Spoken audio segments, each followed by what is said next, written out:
just heard it.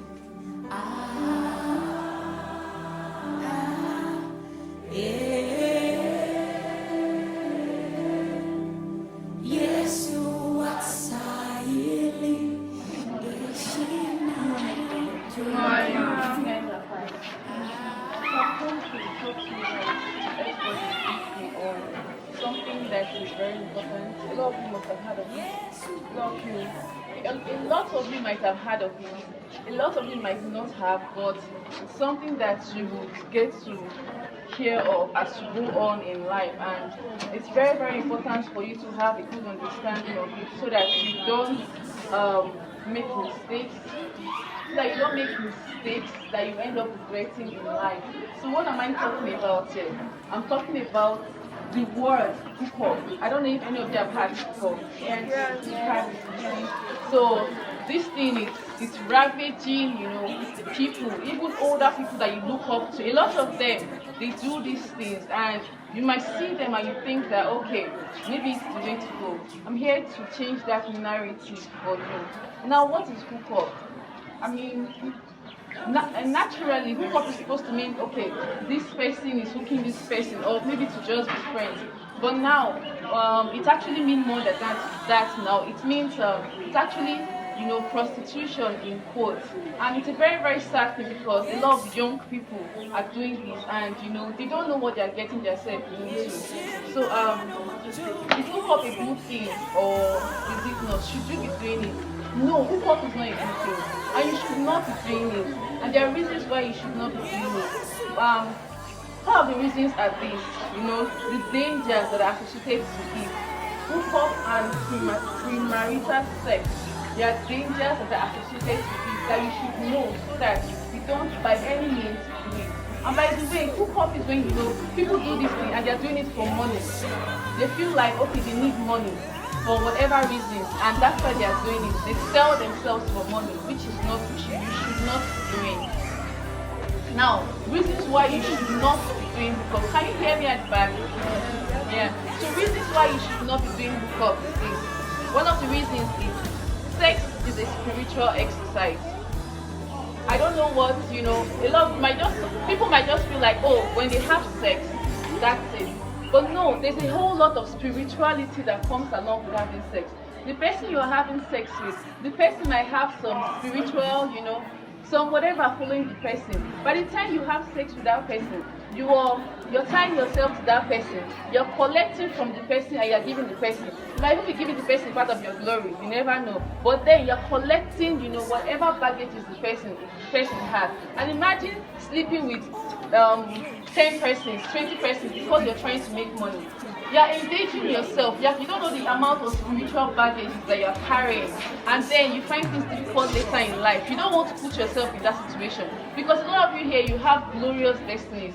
You have really, really bright futures that all you need is just to put in the work and be patient, and then be consistent in whatever you're doing. Whether you want to learn an handiwork, or you want to go through a career process, like you want to go through school and you want to be employed by somebody, or you want to own your own business. You all have glorious destinies.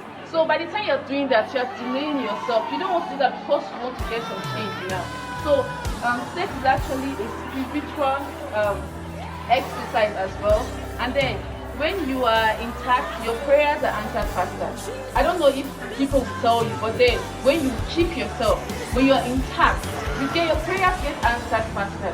And that's why you see a lot of spiritualists, sometimes in the traditional sense, they will want to ask for, okay, virgins to do this, virgins to do that. Why? Because there's something about a virgin.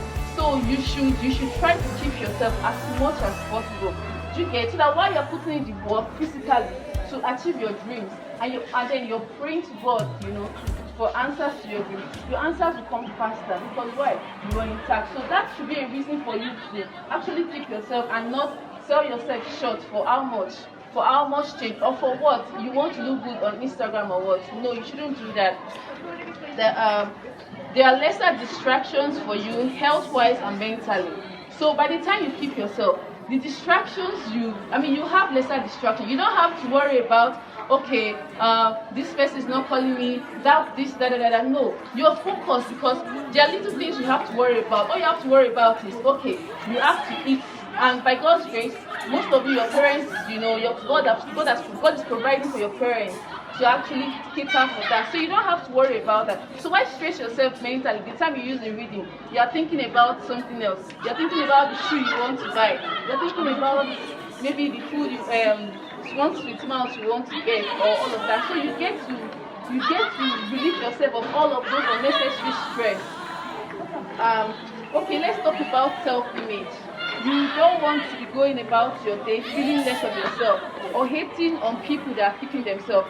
So by the time you give yourself out, sometimes you're going about your day and you're feeling less of yourself. That I mean, you just feel like you've lost something, or you've given yourself out short, or you just feel less of yourself. Or sometimes people that are actually engaged in these things, they start getting angry at good people or at people that are keeping themselves. They want to make those people feel like, oh, they are not doing the right thing. You get, and you don't want to put yourself through all of that stress. Why not just keep yourself, and then for your own good, you get benefit at the end of the day.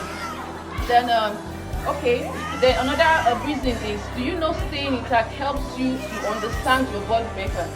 If you take your time, you keep yourself, you're focused on what you should be worrying about, you get to understand your body, because you guys are very, very young. As you're growing up, you get to understand your body better, you get to understand yourself, the person that God created you to be.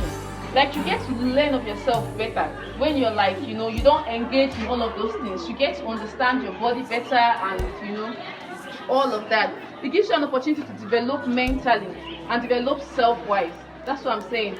So you get to understand, you get to have a relationship with yourself, instead of bothering about a relationship with one guy that you might never end up with at the end of the day. So why worry yourself?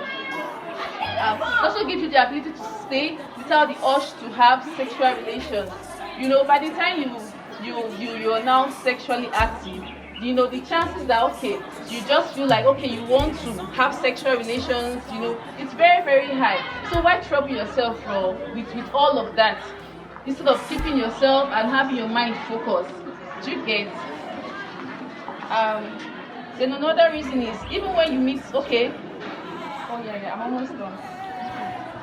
So why it gives you the ability to not have the urge. It keeps you away from having the urge for sexual relations. Also, when you meet someone you like, by the time you're able to keep yourself, if you meet someone you like, finally you can actually be around that person, have reasonable, spend quality time.